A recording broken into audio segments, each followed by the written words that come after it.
I have the pleasure to present to you Dr. Martin Luther King, Jr.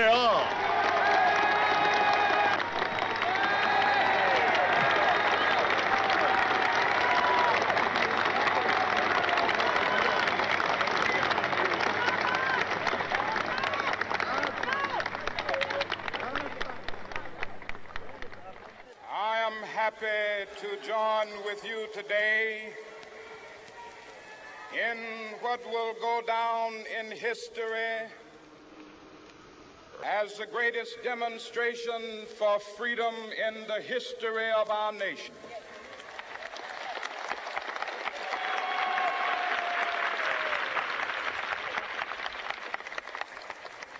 "50 years ago, a great American in whose symbolic shadow we stand today signed the Emancipation Proclamation. This momentous decree came as a great beacon light of hope to millions of Negro slaves who had been seared in the flames of withering injustice. It came as a joyous daybreak to end the long night of their captivity. But 100 years later, the Negro still is not free. 100 years later, the life of the Negro is still sadly crippled by the manacles of segregation and the chains of discrimination. 100 years later, the Negro lives on a lonely island of poverty in the midst of a vast ocean of material prosperity. This nation will rise up and live out the true meaning of its creed. We hold these truths to be self-evident, that all men are created equal.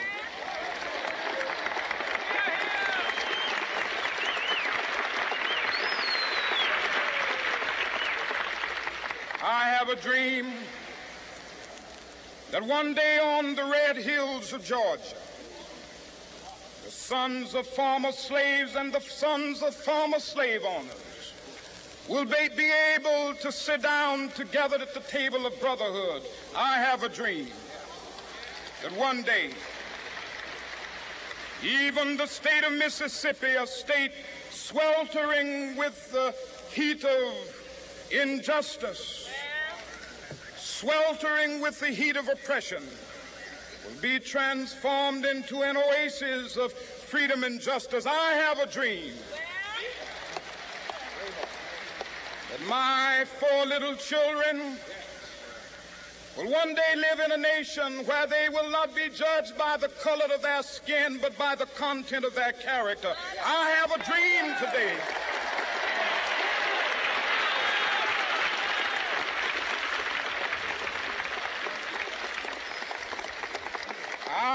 a dream that one day down in Alabama, with its vicious racists, with its governor having his lips dripping with the words of interposition and nullification, one day right there in Alabama, little black boys and black girls will be able to join hands with little white boys and white girls as sisters and brothers. I have a dream today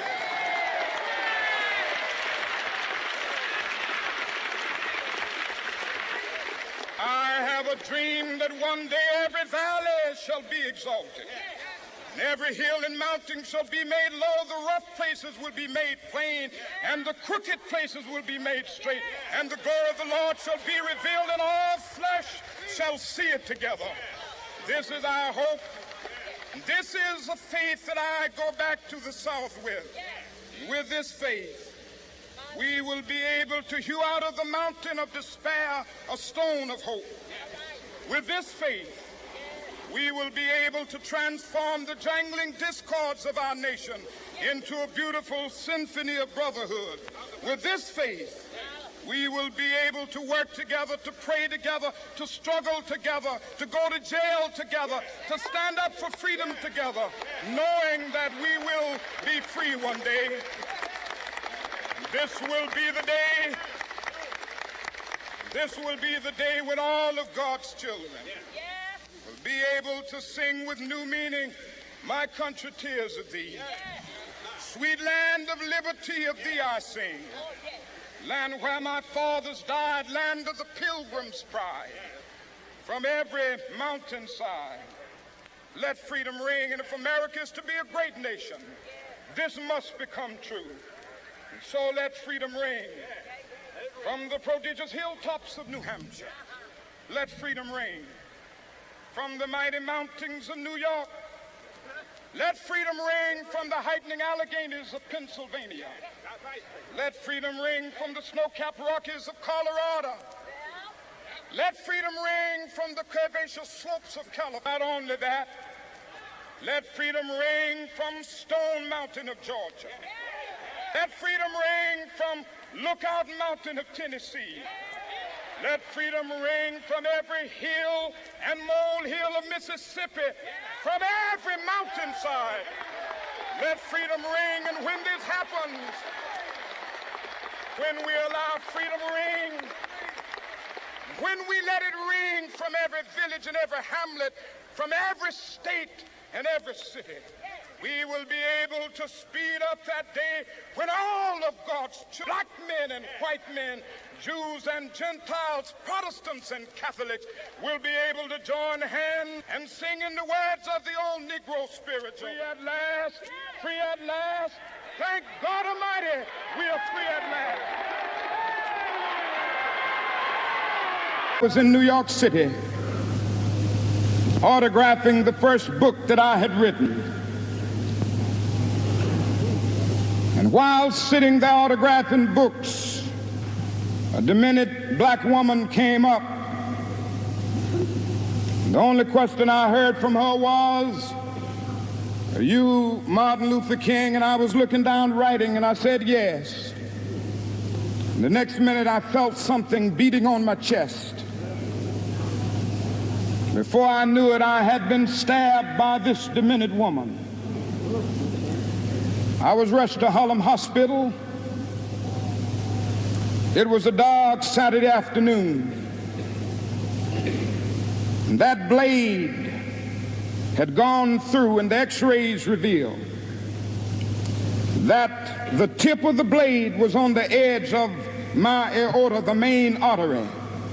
And once that's punctured, you're drowned in your own blood. That's the end of you. Yes. It came out in the New York Times the next morning that if I had merely sneezed, I would have died. Well, about 4 days later, they allowed me, after the operation, after my chest had been opened and the blade had been taken out, to move around in the wheelchair in the hospital. They allowed me to read some of the mail that came in, and from all over the states and the world, kind letters came in. I read a few, but one of them I will never forget. I had received one from the president and the vice president. I've forgotten what those telegrams said. I'd received a visit and a letter from the governor of New York, but I've forgotten what that letter said. Yes. But there was another letter that came from a little girl, a young girl, who was a student at the White Plains High School. And I looked at that letter, and I'll never forget it. It said simply, "Dear Dr. King, I am a 9th grade student at the White Plains High School." She said, "While it should not matter, I would like to mention that I'm a white girl. I read in the paper of your misfortune and of your suffering. And I read that if you had sneezed, you would have died. And I'm simply writing you to say that I'm so happy that you didn't sneeze." And I want to say tonight,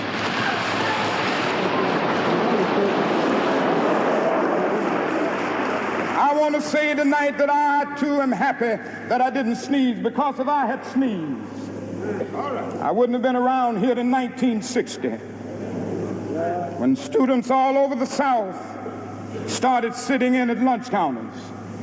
And I knew that as they were sitting in, they were really standing up for the best in the American dream and taking the whole nation back to those great wells of democracy which were dug deep by the founding fathers in the Declaration of Independence and the Constitution. If I had sneezed, I wouldn't have been around here in 1961 when we decided to take a ride for freedom and ended segregation in interstate travel. If I had sneezed, I wouldn't have been around here in 1962 when Negroes in Albany, Georgia decided to straighten their backs up. And whenever men and women straighten their backs up, they are going somewhere, because a man can't ride your back unless it is bent. If I had sneezed,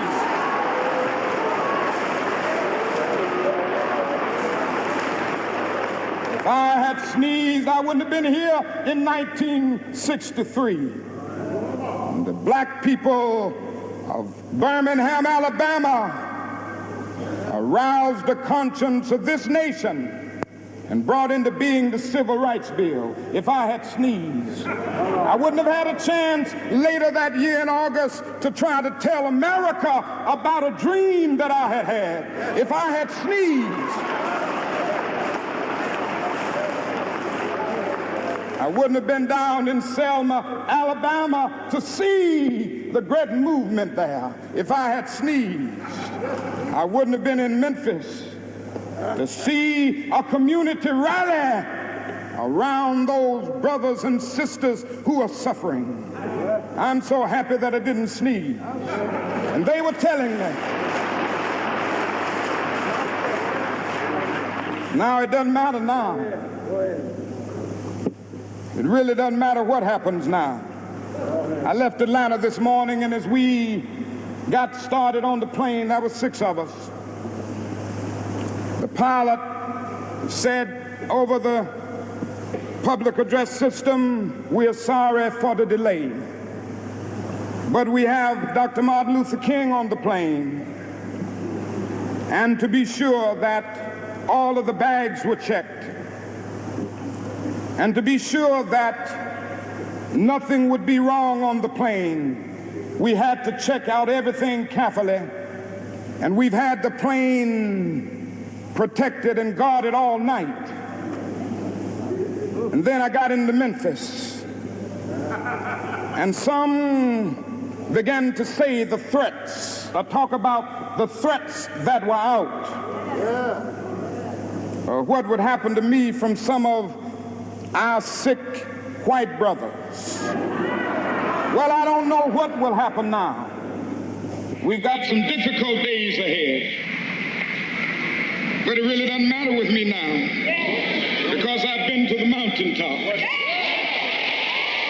I don't mind. Like anybody, I would like to live a long life. Longevity has its place. But I'm not concerned about that now. I just want to do God's will. And He's allowed me to go up to the mountain. And I've looked over and I've seen the promised land. I may not get there with you, but I want you to know tonight that we as a people will get to the promised land.